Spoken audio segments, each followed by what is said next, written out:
This was another town that we went to, and they've done some reconstruction of that, but it was amazing to me how much was still left.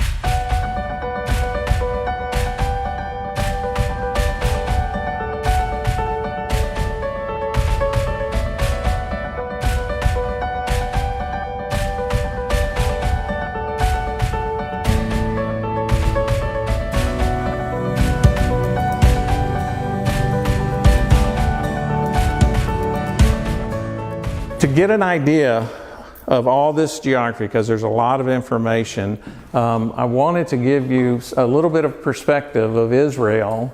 It's only about 140 miles from the top of Israel to the bottom of the Dead Sea. So it's a very small, which is about the same distance between here and Tampa. And you can imagine, we're going to talk a little bit about the geography. Well, it's called the bridge because of the fact that you've got Egypt, this major superpower, and some other superpowers that also were in Africa. And then you have Syria, you have Babylon, you have all these world powers. And whenever somebody was taking over, the Romans, they'd have to go take care of the Egyptians. And so there was every power in the ancient world and in much of the modern world possessed that land at one time or another because of just its location. And there were three major trade routes at that time. One coming from Rome, which we refer to the Roman road, which is basically any road the Romans made. And then the other was the Via Maris, I believe it was. It came, I think, down to Egypt, and then the King's Highway, which I think connected like with China and with the Far East. But basically, they came right through where Jesus lived. Not in his hometown, but came through the area where he probably did a lot of work with his father when they were doing the work that they were doing. And so he was exposed to all these different cultures and all these different religions coming in, and he knew about these things. And we're going to talk more, that even show more about that. Because in the north you have this lush green, cool lake water, fresh water, and it's very similar to Florida because it's lime rock. So what we're going to do is, we're not going to go in the exact order that we went on the trip, but we're going to start in the Dead Sea region and talk about the Jewish context of Jesus some. And that'll be a fairly short piece because we're wanting to really focus on the life and ministry of Jesus, because that was what our time was mostly spent on. So then we're going to move all the way up to where Jesus grew up. We'll go through Bethlehem on the way, and then we'll go Nazareth. Cana's just 6 miles away, and Zipporee, or however that's pronounced, Zippori, I think is 7 miles away, in a different area with that. And in Capernaum is where his headquarters were when he did his ministry. And then we're going to go to Jerusalem, which is really focused on the last week of his life. And then we're going to go to Caesarea Maritima, which is where Paul was in prison and appealed to Rome to go to Rome. And so you go from Pentecost to the launching of the early church and the kind of practical application of that. So in the Dead Sea area, you have the Ein Gedi Dead Sea Scrolls that were found that are just a remarkable confirmation of the authenticity and the credibility of our scriptures. King David hid out in this area in the wilderness when he was hiding from Saul. And then John the Baptist, of course. And then, of course, Jesus was in the wilderness there. As the deer pants for the water. Well, this is really what the word is. Ibex. It looks a little different than our deer and what's there. So there's 4 things that you need whenever you have a civilization. You have to have water. You have to have agriculture if you're going to grow and eat. You have to have commerce, which is transportation. You have to have the ability for people to come and go and bring goods and stuff. And you have to have some sort of ability to protect yourself and have a defense and have safety with that. So down in the wilderness, this oasis is how David survived, and probably how John the Baptist survived, and how Jesus, he didn't go down there and drink any water, but how Jesus was in this area. It's filled with a lot of caves and things that are kind of built into them that are just part of the terrain. So we had a lot of fun at this location. Qumran community we looked at was an ascetic community, and that was all males, and it was very much of a community that was spiritually based, and they had these scrolls and hid these scrolls in the caves that were later found. It was in the Mary, you probably remember 1940s or 1946 when the kid threw a rock up into one of the caves and heard some pottery crack, and then they found these remarkable Dead Sea Scrolls. Here's a picture of just the Dead Sea Scrolls that's in the museum, and they preserved that for us. So this is where John the Baptizer lived here as an adult. And by the way, the Orthodox Church calls John the Forerunner. John the Forerunner. And David and his men hid from King Saul, and Jesus tempted here. So the wilderness always was tied to pursuing holiness and going else. Okay? And this was a picture from out in the area. So now we're going to go to the Galilee region. Now the water has flowed down to the lake and gathered in the Sea of Galilee, which is really a lake. It's not an ocean. It's fresh water. And a beautiful space. We went, now, anytime there's water, there have been civilizations that have lived there. So there's been layers and layers of civilization. Wheat grows wild over there, like along the road and everywhere and everything. And so it was the wheat harvesting time. It was ready. And so they had whoever wanted to volunteer go thresh. She had a sickle, go thresh some wheat. And so it helped me visualize more the wheat and the chaff and the straw and all that kind of stuff, because we actually got to see it in context. And so that was a lot of fun. At the headwaters of the Jordan in the far north, it's just fresh, clear, beautiful water. Now, when we were there before, they said it was okay to drink. We went to a place where it was okay to drink. She didn't advise it this time, but also she's a nurse and the other guy's a theologian, and so there might have been a difference of opinion there as well. And then while we were there, we're in this was actually over toward the ocean, Mount Carmel, where we're looking over the Jezreel Valley. And so that's where they do a lot of farming, because there's water and everything, but the fertilizer and stuff from the from the fields then gets in the water. So we went to Capernaum, where was the site of Jesus did a lot of his ministry on the side of the lake. And so there they have excavated this house. It's the ruins, but you can see how it looks like concentric circles or shapes. So I'm not going to tell you all the details they found, but they found different things, were lists of names and that kind of thing, like of the apostles' names that were carved into the wall and things like that. So they say that this is Peter's house, Peter's mother-in-law's house at Capernaum or whatever, that's where they think it was. And that's where the church met. And so as the church grew, they had to build bigger walls, so they had more space to meet. Now, that is, when they found it, then the Catholic Church bought it and built a church over it. So Bob found that as an old picture where you kind of get a picture of it before they built the church on top of it. So, and then right across the way, like as far as maybe from here to the back parking lot, is the synagogue.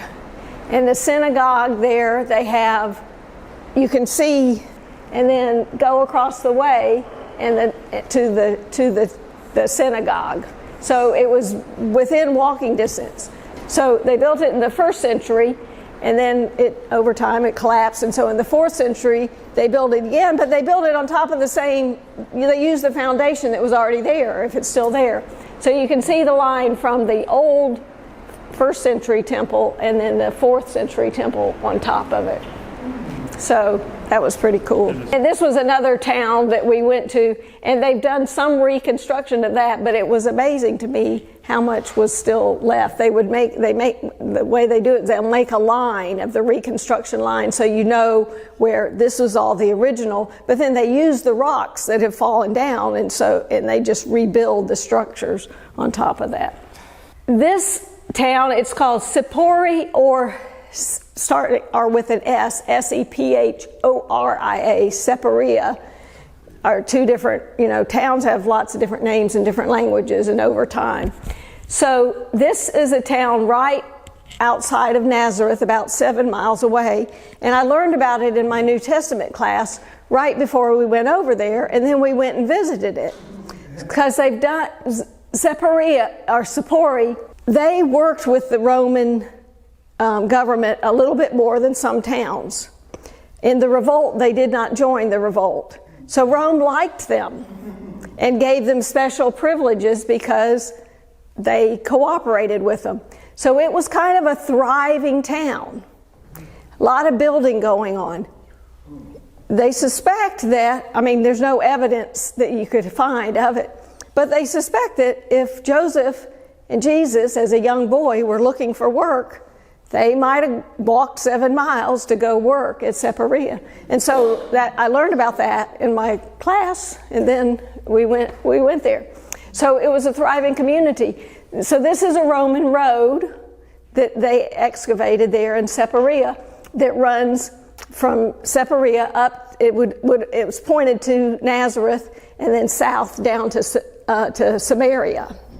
And so you can see the grooves from the chariots in the road. So, and it's right in Sephoria, there's a crossroads. So there's this is the crossroads, one running north-south and one running east-west. So it was a busy place. And back in the background, that's Nazareth back there, which is a big town now, but in Jesus' day was quite a small town. One of the things that they did is they had the water system. They had a water collection system that brought the water they would collect it from the springs and then guide it 2 miles and filter out, and all that kind of stuff. And so we got to go, they've excavated that, and we got to walk down in that so that they could get water there.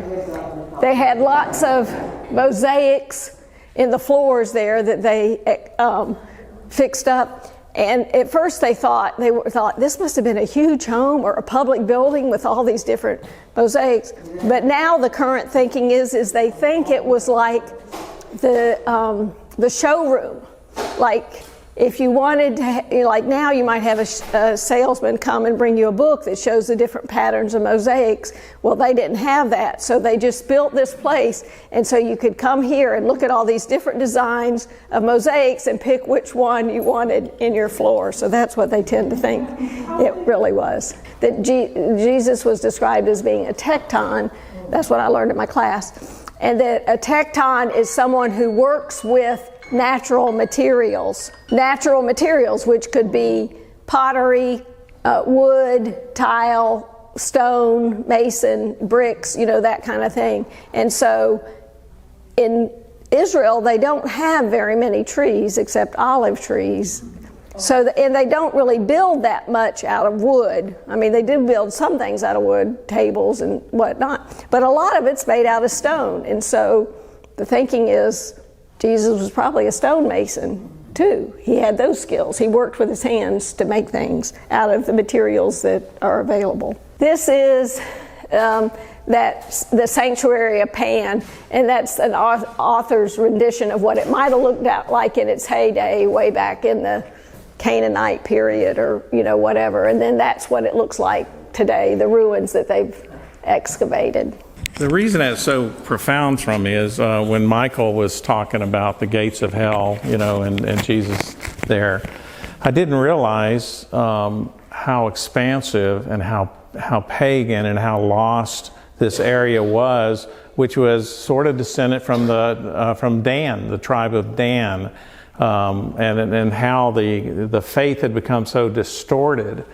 But in this area here is really the key, which I have the arrow pointing up there. That's what it looks like. Is water would come flowing out of there, and they would sacrifice people in this place, and the blood would go down in the water, and then they would if it didn't have, they couldn't see any blood in the water, they sacrifice somebody else to make sure that they're pleasing their God. I mean, you think of the contrast of that. But it was a long line of all these different groups. Temple of Pan, of Pan and the nymphs, of Zeus, of Nemesis, of sacred goats, all this kind of row of these pagan temples, and that Jesus and the disciples went up in there, and that they were looking at these things and probably just gut-wrenching to think about what was going on there.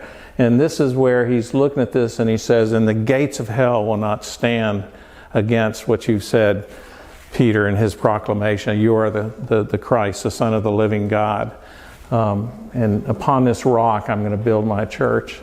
It just really affected me to just think about, the humanity and of that experience, and the offense to God, the fully God part of Jesus, the offense of what was going on there and what had been going on there, and his confronting that. So then further up the hill, this is in this same region in the northern part of Israel, is Tel Dan. Tel is like an archaeological area of where they excavate the town. There's a gate there, and gates were where the elders would sit, or the kings or the judges would sit and rule, and you'll say, and at the city gate, you'll read that in the Bible.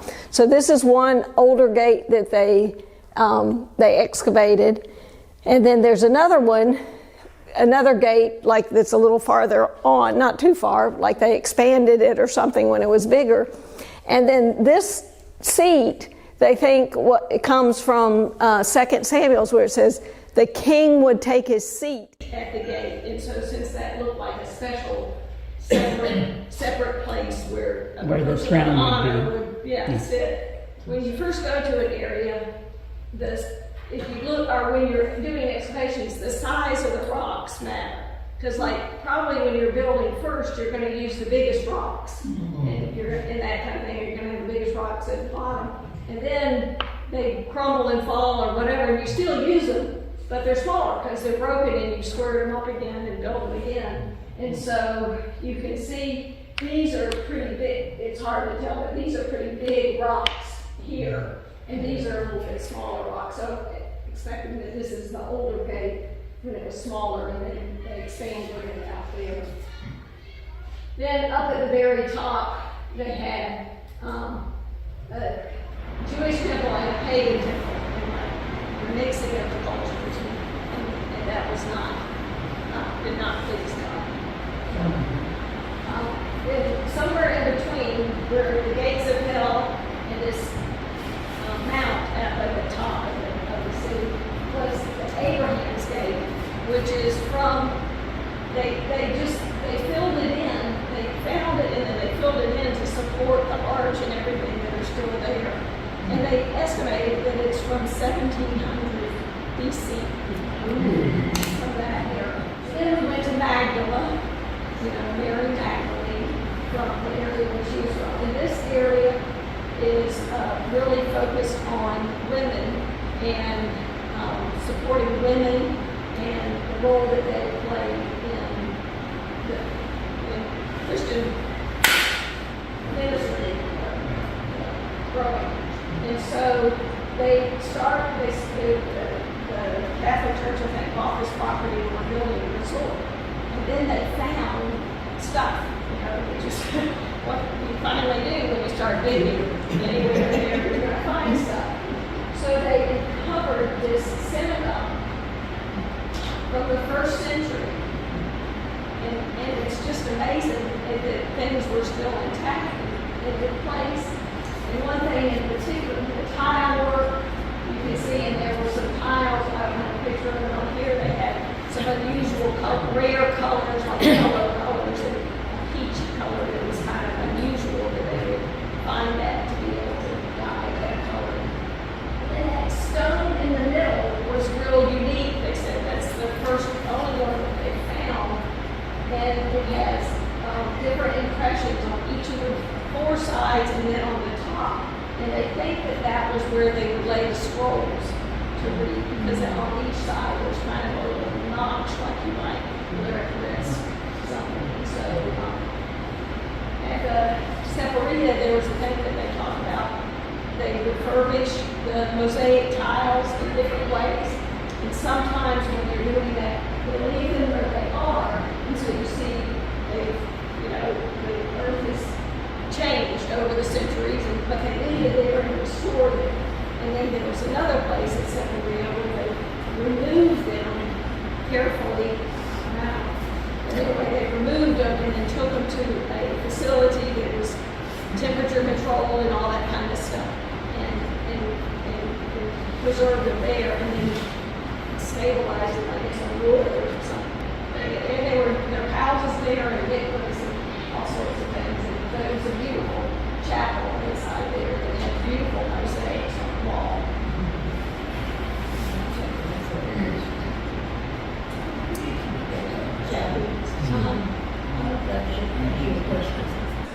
So the living waters is a really important concept in our faith, and the fact that we're baptized in living waters, meaning that it's not stagnant and it's not dead with that. And so the closer you are to the source, the cleaner and clearer and everything is. So this is just right out on the southern side of the lake, Sea of Galilee.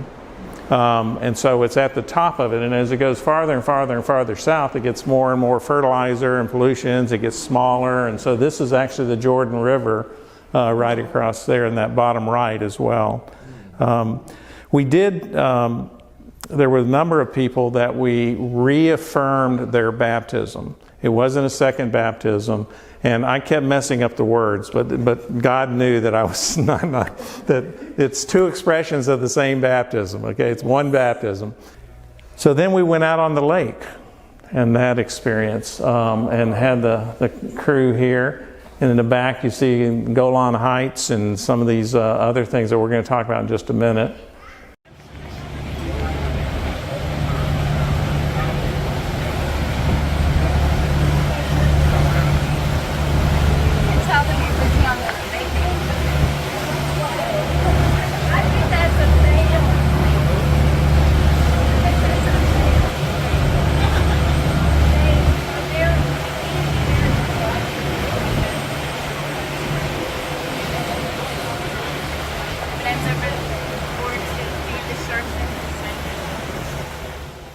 So that was a lot of fun. And so we actually crossed the lake went to the other side, which is in the area where the Gerasene demoniac was when Jesus got out and came running down the area. And right above that area, all these caves in there, they were finding where they're burying people.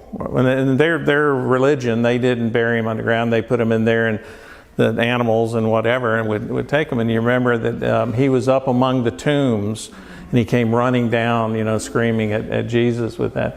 But one of the most amazing things, again, it's every time you go to Israel, I think it's like the first time you're going to Israel or something. I didn't realize this. Capernaum, where Jesus' headquarters was just at this end of the water. Right there is a major metropolitan Roman town, one of the Decapolis, which means 10 towns that were around. And so we came around, we're driving past these tombs, and went up to this area, which was one of these 10 towns in that area. This is an aerial. So we went up in there and just walked around it and just thought, I always think of Jesus as being kind of a farm boy, with sheep and with wheat and all these things. He was familiar with farming. He referred to it a lot in his parables and stuff. But he's living on this international trade route. He's got this major metropolitan and he's city that's up there on the top of the hill. There's actually a double city, Susa, I think's the other, and he's over going in the area, and he is Jesus. And so that was one of the really remarkable things that struck me, is that he was very familiar with urban metropolitan life. So this is a picture of what that probably looked like when they were there, because Rome was everywhere and they were building everything. and that's a reconstructed road. And then you're looking right over at, I think, Tiberias over there, and then Capernaum is just a little north of that. And so they're right there from each other. And you could go and spend 10 days in Jerusalem, and one of the difficulties is the fact that they have built churches on top of all these different places, and so that's nice, and you can really see some neat stuff there, and they're probably accurate. But the interesting thing to me is, for thousands of years or so, this wall was ground. It was a hill that came down, and they had to excavate it and get down to where they got to see this wall, the Western Wall. And then we're going to talk a little bit and see about this little bridge that they had that was the entranceway into the Temple Mount. The Temple Holy of Holies is up there with the little white building at the top. And that's where the Mosque of the Dome was built, right on top of where the Holy of Holies was, which didn't make many people very happy. And then there's that little building there on the side that we're going to talk about. These sheep were actually by the side of the road while we're driving down in the bus. And he was the shepherd, and they're ugly and they're dirty and they stink, and they really are nothing at all like you think of sheep. So this is a picture of where we stayed in Christ Church, is that building there. And then that's the guest house, and the gate that you come into it, which is where they're standing right here. That's why I kind of made that arrow up to it. Is right across from the David's Tower area with that. Now this was all, the David's Tower, the basis of it was Herod's palace. And so, again, these things, a lot of it are underground and you can't see it. Well, where the guest house is that we stayed, about 45 feet below it are the gardens on Herod's palace. The other thing that I learned, which was really interesting to me, is that I always thought when he went to Pilate's house and he went to Herod's house and then he went back to Pilate's house. Well, it's all the same place. It's all in the same major area there. It's just they had the administrative offices down there that he went to see Pilate. And then this is our deaf group with the old city in the background. Question. Yeah. Are those camels? They are camels, yeah. I sort of looked right past it. They were on the other side of the road. We had the sheep here, and look, there's camels up there. And so, they're just doing what camels do, eating rocks. I don't know, but that was fun.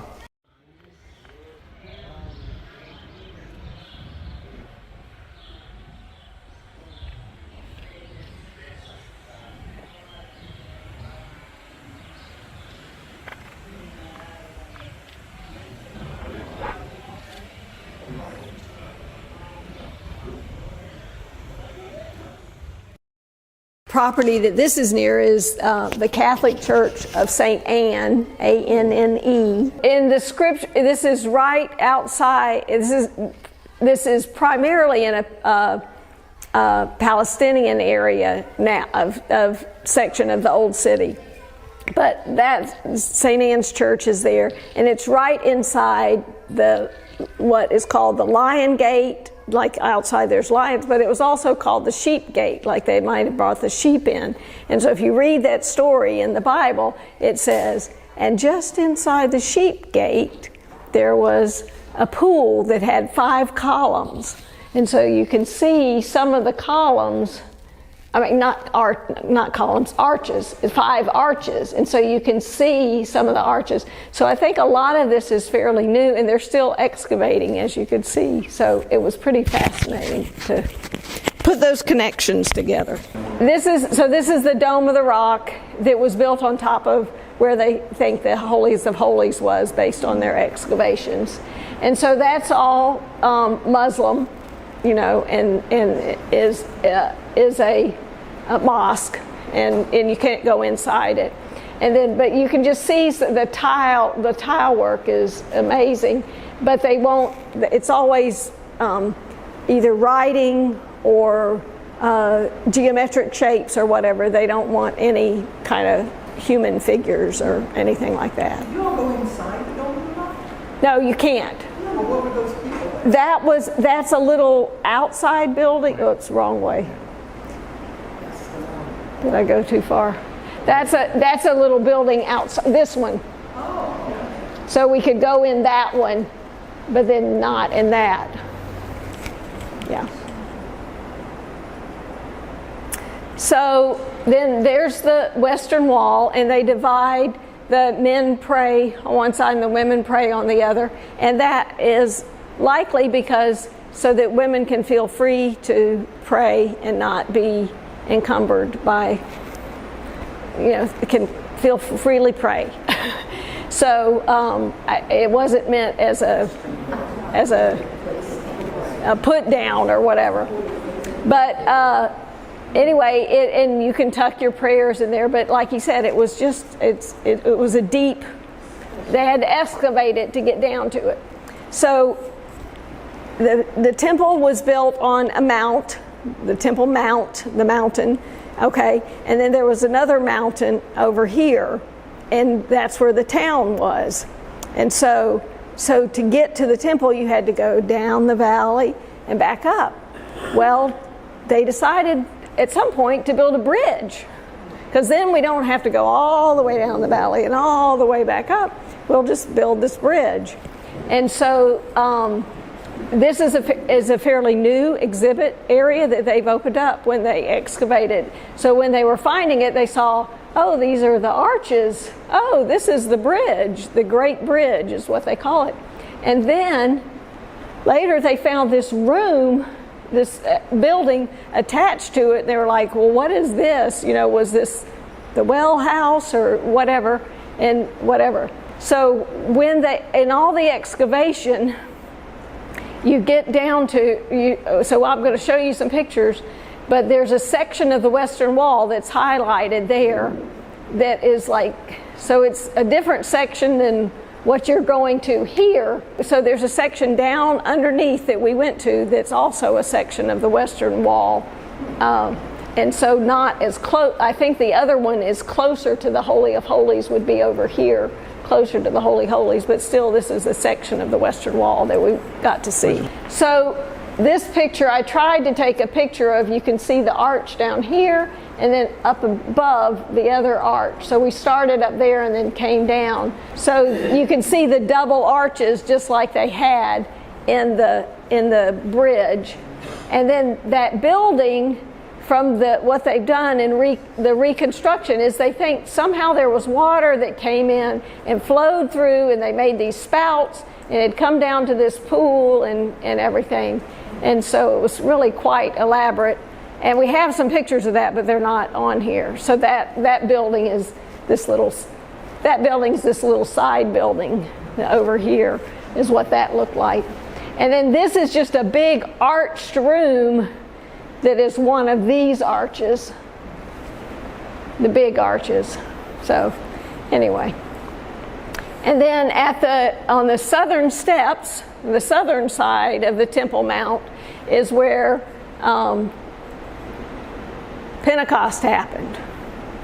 Right. When the Peter's sermon and that kind of thing. And so that's the southern wall. And along that area, there are lots of mikvahs that they would have done the ceremonial cleansing before they went into the temple. But then after Peter's sermon, when so many people were saved, and they said, well, let's get baptized. And there were all these mikvahs readily available. Caesarea is back on the Mediterranean Sea, Caesarea Maritima. And Herod built it up huge. Okay, he was quite the engineer as far as him making it a port so that lots of commerce could come in there and all that sort of stuff. So in its heyday, it was a huge place. And this huge amphitheater, they've rebuilt it, but the foundation of it was already there. And they use it for modern things, as you can see, to have concerts and that kind of thing. But on that stage, if you read in the Bible, that's on that stage where Herod Agrippa was. Well, he took sick, and he actually died like 2 to 5 days later. But in the scripture, it describes it, and it said he had worms, and that God was punishing and killing him because they had him. He was adorned. This was his spot, and he was on stage. And they put on a costume of him, and we're seeing him as God, and worshiping him. And then he died. That was a recreation of what in its heyday, what it might have looked like with all the things. But there is so they've just, since we were there last time, 3 years ago, they've started doing some excavations because a lot of people, tourists weren't there. And so this is like the newly excavated area where they think was the prisons. And so that's probably where Paul could have been held during when he was in prison there.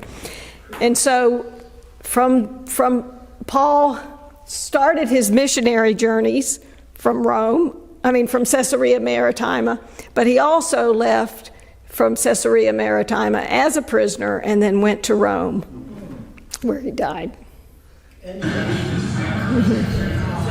So they're saying, thank you, thank you, thank you, love you, thank you, thank you.